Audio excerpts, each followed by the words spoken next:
No, ideme si porovnať Sculptor 78 S-kový a klasický 78. S v tomto prípade znamená stepless, čiže bez stupňov, úplne veľmi jemné mikrometrické nastavovanie a tu máme to spravené ako kroky, hej? Lebo na filter potrebujeme skôr kroky ako stepless. Keď sa pozrieme na mlynček, tak tu znamená, že začíname od 4 do 12 pour-over a končíme na French presse alebo cold brew 10 až 18 číslo. A tu máme 0 až 5 espresso a končíme pour-over 12 až 16. Takže ideme si porovnať mlynčeky na filter. Obidva. Jeden je preferovaný na espresso a druhý je vyslovene na filter. Tak ideme si urobiť dve V60 z tej istej kávy. Mám tu síce dva rôzne drippery, ale budem sa snažiť ich urobiť konštantne. Takže som zvedavý.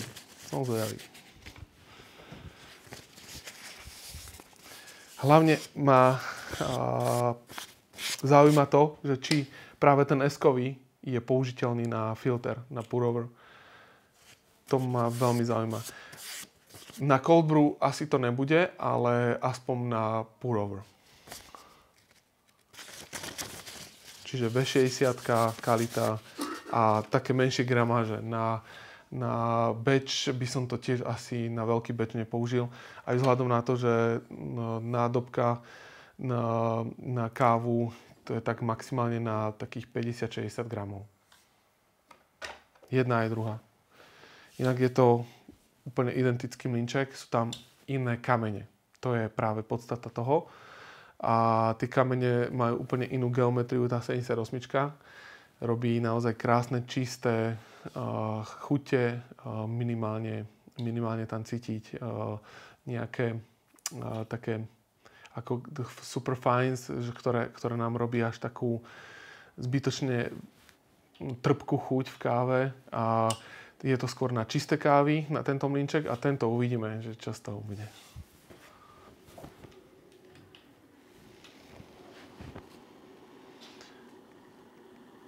Preplachneme.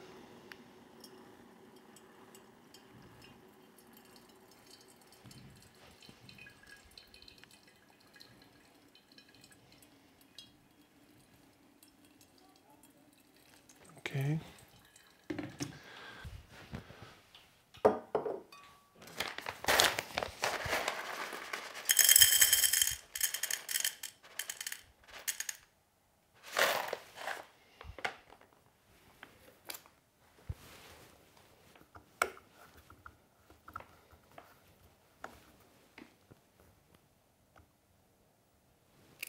Čiže 12, 16.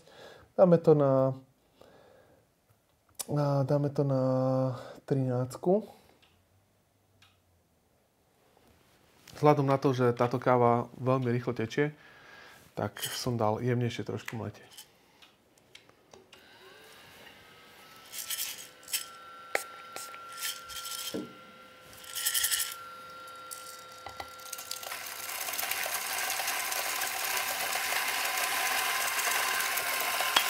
No poď von.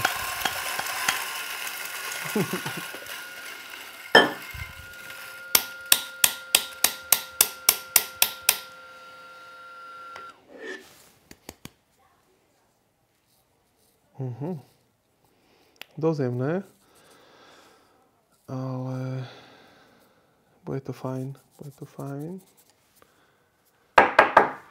OK.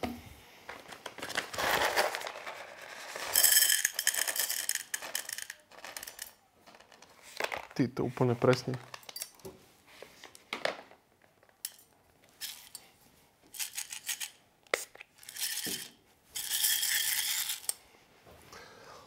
A tuto dáme na 10.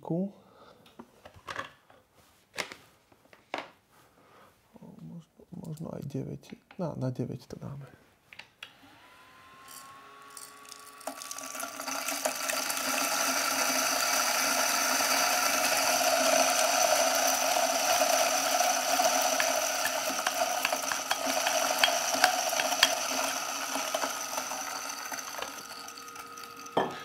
Otáčky mám na 900.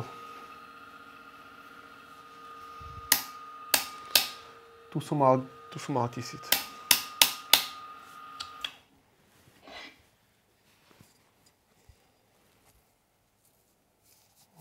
Toto je podstatne hrubšie. Ale uvidíme, ako bude chutiť káva. To je najpodstatnejšie.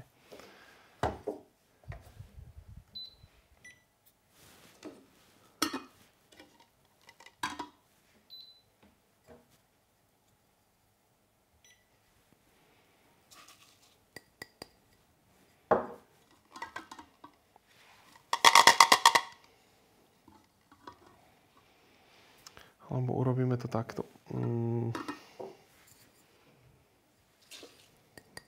Toto použijem na origami, keďže je to jemnejšie.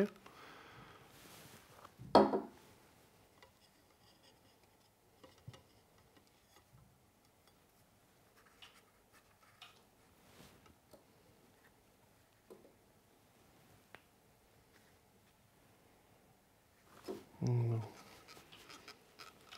Takto na prvý pohľad vyzerá, že veľmi pekne rovnomerne pomlel Sculptor jednoznačne, bez finesov, a práve to S-kové, vidím tam viacej finesov jednoznačne, ale som predsa zvedavý, že čo z toho vyjde, aký nápoj. Ideme na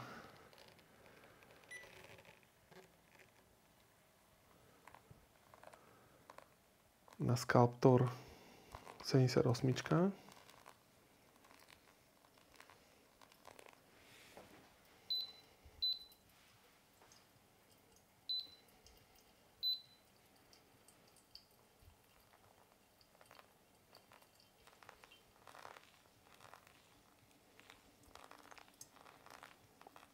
Takže 50 gramov. Tu máme blooming. Tu kľudne si dovolím aj taký minútový blooming. Tu pôjdem už od 30 sekúnd.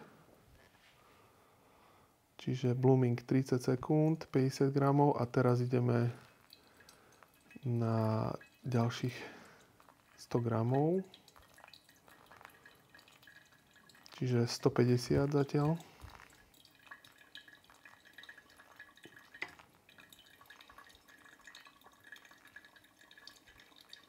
Tu zatiaľ máme po bloomingu. Tu ideme tiež do 150.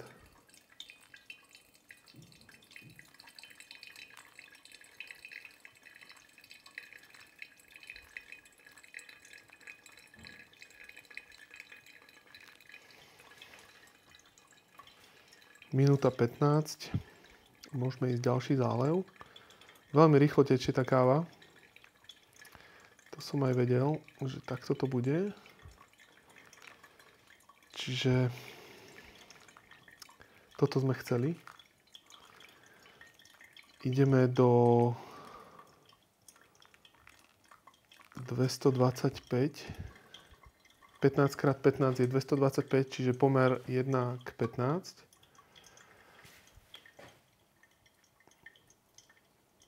Pri 2 minútach lejem do 225.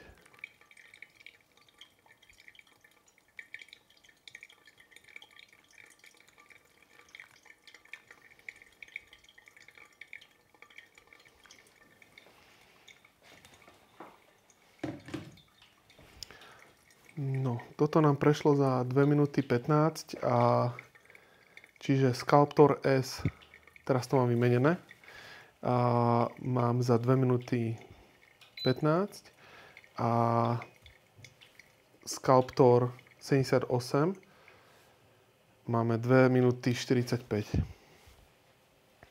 Výsledný čas.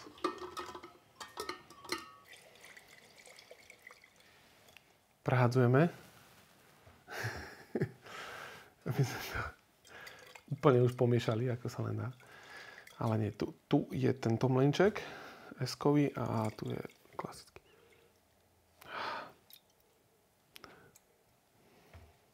No, vidíme.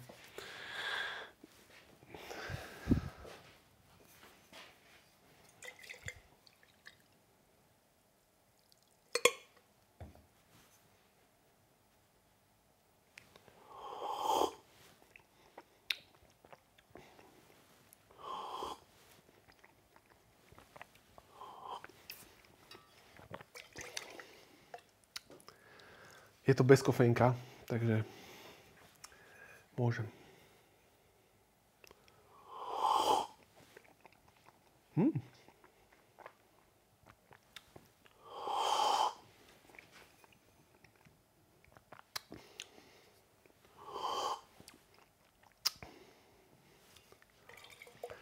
Tak šťavnatejšie jednoznačne je Sculptor 78. Je to také acidnejšie, cíti tam dosť ovocie, passion fruit, maliny. A tú kakaovú dochuť absolútne, alebo ten finish nemám.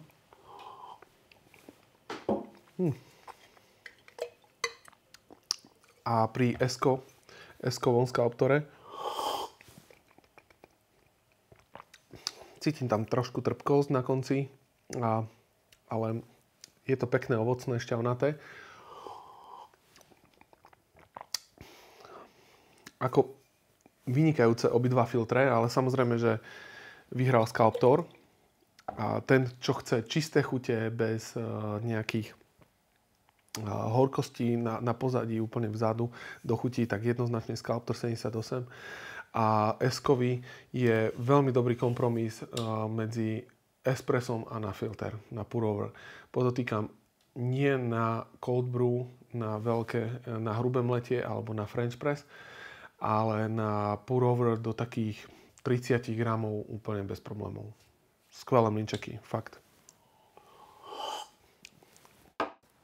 Ako nastaviť čo najjednoduchšie tento mlynček? 78S je taká pomôcka tu znázornená v tej stupnici od 0 do 5 espresso, potom Moku 2.6, pour-over 12.16. Keď idem robiť pour-over 12.16, dokonca máme tu 17 až 18, tak je tu veľmi pekná škála na nastavenie filtra. Čiže vlastne keď mám prvú kávu, prvýkrát idem s tou kávou robiť, prvý recept, dám to niekde na stred, medzi 18 a 12. To je niekde na 15. Na 15 začínam, urobím si drip a od toho sa odrazím. Čiže chutí mi, nechám a nechutí mi, trošku chcem vyladiť recept, tak môžem mením letie. Buď jemnejšie, alebo na hrubšie, samozrejme. Super na tomto mlynčeku je, že viem pomlieť aj dosť jemno na espresso. A to je veľký benefit práve Sculptor 78S. 78 sú to 78 mm plochy kamene. Geometria tých kameňov je vhodná na espresso, čiže robí aj fine sieg, aby mal ten nápoj espressový, aby mal dostatočné telo, vyššiu extrakciu, čiže na toto je vhodnejší tento mlynec. A keby som mal porovnať práve 78 na filter, tak jednoznačne ten, čo si robí doma filtre a chce sa hrať úplne s detailami s kávami, čiže rieši vodu, rieši recepty, všetko od A po Z, určite tento mlynček by nemal chýbať u vás a by som volil práve 78. A taká moja rada, že kúp si mlynček, ktorý chceš.